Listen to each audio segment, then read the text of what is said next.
Sitting beneath the star-spangled sky in East Africa, you can sense the ancient forces of creation. That is a quote from the book Sacred Nature. Inspired by the love of photography and philosophy, husband and wife Jonathan and Angela Scott set out to capture our endangered wilderness, the land of endless space. Now, in an exclusive interview, we are joined in studio by wildlife photographer and author of Sacred Nature, Jonathan Scott, who has come all the way from Kenya. Now, unfortunately, his wife could not be here with us today. A very good morning to you, and thank you very much. Here. Lovely to be here. Now, Jonathan, your title of your book really captures the essence of what's inside the book. Now, was there a specific point where you both realized, wow, nature is truly sacred? I think so, because I'm 67 now. I've been in Kenya for the last 40 years. I actually came from London, where I'd studied zoology in England, always wanted to do something with wildlife. My prof at university said, do you have a private income? In other words, get a job. I ignored that. And my whole life, really, as an adult, has been spent watching wild animals.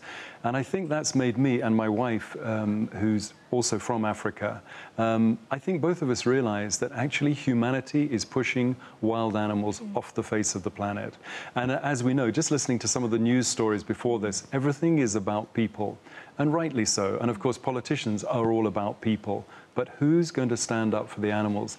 Who's going to stand up for the environment? Because actually, all of us, our destiny is dictated by nurturing the environment. And we felt with so many people, over half the world lives in cities, we wanted to remind them, whatever you might think, actually nature is sacred. Cherish the planet. You have to do that. Otherwise, all of us are going to suffer.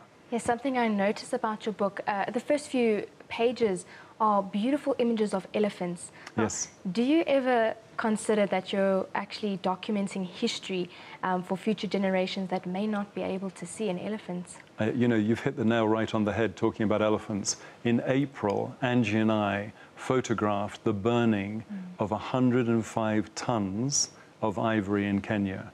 It was the second time that there had been that kind of thing, the first time 1989, and it was to try and say to the world, look, we are killing a huge resource which not just enriches our lives, but actually is at the heart of one of the mainstays of African economies, because wildlife, if you nurture it, is sustainable. Elephants breed if you let them, and they will be at the heart of your tourist industry. People come to see these wild creatures. We in Europe and Africa have destroyed our wildlife. We now ask Africa to cherish what is left of theirs, and actually it's a hugely important economic force. So burning 105 tons of ivory, which was worth between $100 million and $200 million, might not make sense to a lot of people. But what I would say is wildlife is a sustainable resource. When you mine for your oil or your diamonds, you take them out of the earth once and it's gone. But if you nurture these wild creatures, they will sustain people and the wonder of the animals themselves. I'm looking at some of these beautiful images. Yeah, mostly Angie's. These are the ones that we can see in the book. Now, yes. Tell us about some of your fondest memories creating this book. Do you know, it was really Angie's brainchild, because she said we can't, as photographers, simply sit here indulging our passion in recording these wonderful places, these wonderful scenes. We have to have a message. As somebody said, if when you look at a photograph it doesn't say something to you, there's no point in taking it. And our son, who is a graphic designer and actually designed the whole book and who lives in America, he said, I don't want just regular wildlife images. I want images like those, that when you see them, you say, isn't this planet amazing? Isn't wilderness and wildlife amazing? And if we nourish it, it will nourish us. And you can see that definitely comes through in the book. As well. Yeah. I want to ask you, I think it's Angela, her speciality, the black and white photos. Yeah, beautiful. Nature has so much.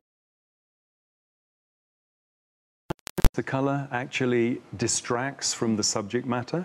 If you have it just black and white, you focus very much on the subject. You're not distracted, for instance, by the color of the sky, or, you know, the color of the grass, or whatever it might be, the spots of the leopard.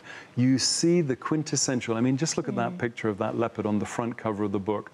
This was the creature that brought me to Africa. This, to me, was the most fascinating these large predators now, they're losing ground. I mean, leopards have lost 70% of their natural habitat, lions 90%.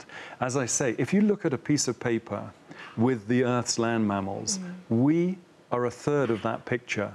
Our livestock is 2/3. 400,000 elephants, a few dots on the bottom. We are honestly, absolutely towards, I get the feeling we're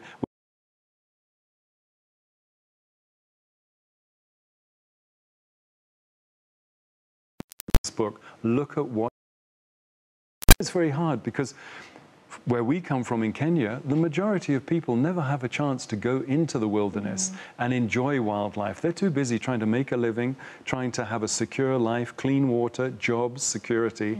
I understand that for a lot of people this would seem a luxury, but we have to say, actually, it's not a luxury. Making and reminding people of nature being sacred is a duty, because if we don't, all of us will suffer. We just don't realize it. Well, thank you so much for joining us here today. It's been an absolute pleasure. Your book is truly beautiful. And I hope people actually look at this and start to respect nature more. Well, we're here for a week and we'll be signing books and promoting Africa and its wonderful resource. This is something very special. Well, thank you very much for joining us today. It's a pleasure. Thank you. And of course is Jonathan Scott, along with his wife, Angela Scott. They created this Sacred Nature book.